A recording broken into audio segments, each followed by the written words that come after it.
waayahay haddana qaybtii labaad ee dulbilwadda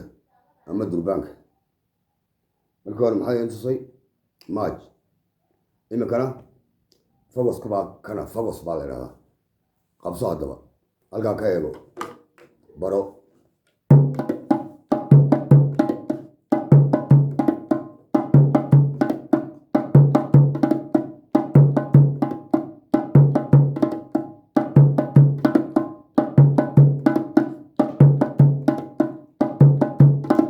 hadhow faro kale ay leedahay faraha kale anaa idin tusi doona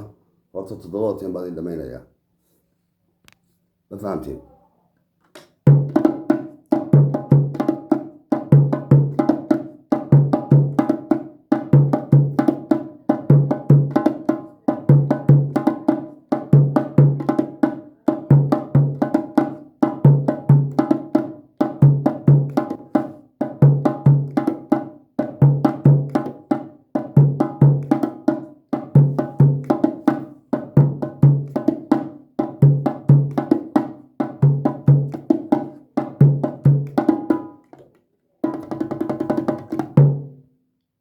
أي سؤال